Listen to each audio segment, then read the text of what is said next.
है, किसी को किसी से तुलना नहीं करनी है, लेकिन फिर भी हमारे समाज की चाहती है कि बेटियों को कम आंका जाता है। क्यों कम आंका जाता है? क्योंकि आगे चल के उनकी शादी करनी है, दहेज है, जिसके कारण या फिर कहीं हमारी बेटियों के साथ कुछ गलत ना हो जाए, उसके कारण बेटियों को कम आंका जाता है। और वंश चलाने के लिए बेटी को जरूरी माना जाता है, जबकि ऐसा नहीं मानना चाहिए। सबसे पहले चाहे वो बेटे हो या बेटियां हों, वो सबसे पहले क्या हो, एक इंसान हो। तो हमें ये नहीं करना है कि हमारा महत्व बहुत ज़्यादा है, बेटों का कम है, किसी का कम नहीं है, सबका महत्व बराबर है। हमें समानता का अधिकार चाहिए, है ना? हमें किसी से आगे नहीं बढ़ना है, लेकिन हमें एक नज़र से देखें। सबसे पहले हम इंसान हैं, हमें इंसान मानना सीखो। तो हमें समाज को ये बताना है कि हमें इंसान मानना सीखो। एक बिटिया है जो कि गर्भ में कहती है माँ से, जब उसको पता चलता है, हम समाज में देखते हैं ना कि पता चलता है कि बेटी है, तो वो क्या करते हैं कि हाँ बेटी नहीं चाहिए, हमें बेटा चाहिए। और उसके लिए क्या करते हैं, गर्भपात करवाते हैं। आप लोग जानते हैं ना, भ्रूण हत्याएं होती हैं, है ना? तो हमारा ये दायित्व भी बनता है कि हम भ्रूण हत्याओं को रोकें। और उसके लिए हम क्या प्रयास करेंगे, कुछ ऐसी बातें उनके सामने रखें कि जिससे हम उस हत्या को रोक सकें। हम माँ को बतलाएं कि माँ वो जो आने वाली जो संतान है वो एक इंसान है। तो उसी को प्रेरित मेरी कविता है। अभी हमारी बीच जो बिटिया सुनाई है, कितनी अच्छी अच्छी कविता सुनी है ना? हम लोगों को उससे भी प्रेरणा लेनी चाहिए। अभी क्या बोले कि पिंजड़े में जो पक्षी होता है वो मुक्ति के लिए तरसता है, उसको बाहर सब कुछ मिलता है, लेकिन पिंजड़े के अंदर क्या है, बाहर पिंजड़े के बाहर मौत है, लेकिन फिर भी वो क्या करना चाहती है, पिंजड़े को तोड़कर बाहर निकलना चाहती है, वो मुक्त होना चाहती है। क्यों मुक्त होना चाहती है? क्योंकि उसको पिंजड़ा पसंद नहीं है। पिंजड़ा में हर सुख सुविधा है, लेकिन फिर भी उसको क्या चाहिए, आज़ादी। बाहर आना है ना, उसको आज़ादी चाहिए, उड़ना है उसको। तो गर्भ में जो बिटिया है वो भी चाहती है कि बाहर का दुनिया देखे। और उसके लिए जब उसको पता चलता है कि माँ मेरी हत्या करने वाली है, तो माँ को समझाती है और कहती है, उसी को प्रेस गाइडलाइन है जो मैं आप सबके समक्ष रखती हूँ, वो माँ से कहती है कि माँ क्यों मेरी हत्या करके तू पापी हत्यारिन बनती है? क्योंकि वो क्या कर रही है, भ्रूण हत्या करेगी, हत्यारिन बनेगी। सबसे बड़ा हत्या क्या है, किसी जीव का हत्या करना। तो माँ को समझाती है और कहती है कि माँ क्यों मेरी हत्या करके तू पापी हत्यारिन बनती हो? 2 जन्म मुझे पालो, मुझको मेरा सौभाग्य तुम मत छीनो। वो बिटिया माँ से कहती है कि मुझे जन्म दो और मुझको पालो, लेकिन माँ क्या करती है, नहीं मानती है।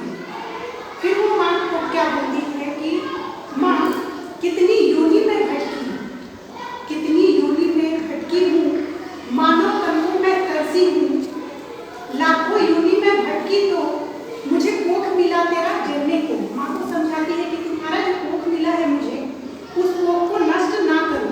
हम जानते हैं ना कि 84 लाख योनि के बाद मानव का जन्म होता है कि नहीं? Yes ma'am. लेकिन जब माँ को पता चलता है कि बिटिया है, तो वो क्या करती है, मारने का प्रयास करती है। तो कहती है माँ कितनी योनि में भटकी हूँ, मानव जन्म को तरसी हूँ, तेरा कोख मिला मुझे जलने को, मेरा सौभाग्य तुम मत छीनो।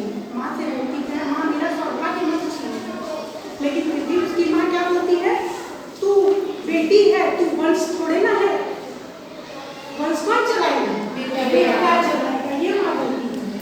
तो क्या बोलती है वो बिटिया, फिर से बोलती है माँ को, माँ मुझे मत मारो, मेरे प्राण मत लो, मत ले माँ तू मेरे प्राण, मत ले माँ तू मेरे प्राण।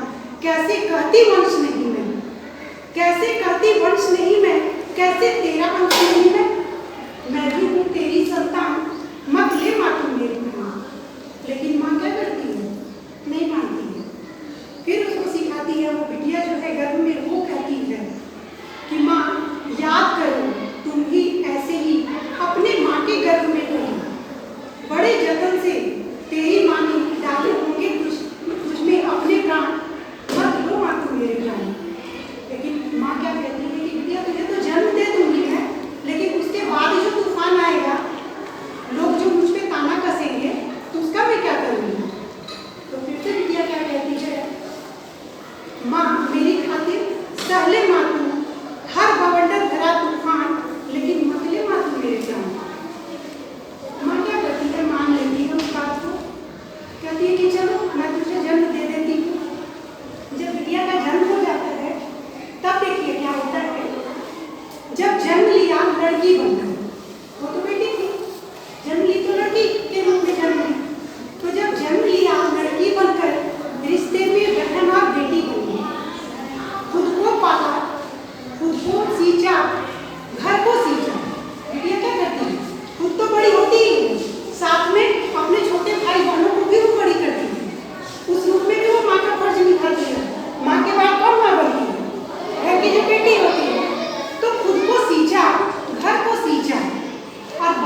शादी हुई तो ब्याह दिया, और ब्याह दिया भार्या तक बनी। फिर उसने क्या किया, एक बेटी को जन्म दिया। वो जो बेटी थी, एक बेटी को जन्म दिया, और माँ को क्या नाम दे दिया? माँ क्या बन गई? माँ से नानी बन गई। तो माँ को नानी का नाम दिया। माँ को नानी का नाम दिया, लेकिन एक नया नाम उसको भी मिला। क्या नाम मिला? जब वो माँ तो मिला है, लेकिन समाज क्या नाम दिया उसको? जब वो बेटे को जन्म नहीं दी, जब वो बेटे को जन्म नहीं दी, जब उस बेटी में नहीं जन्मा बेटा, तो समाज ने क्या नाम दिया? माना कि वो थी बांझनी। वो तो एक बेटी को जन्म दे दी, तो वो तो बांझनी कहलाई। लेकिन समाज ने क्या नाम दिया? माना थी बेटी को जन्म दिया, माना कि वो थी बांझ नहीं, लेकिन एक नया नाम भी उसे मिला। तो क्या नाम मिला? बांझ का नाम मिला।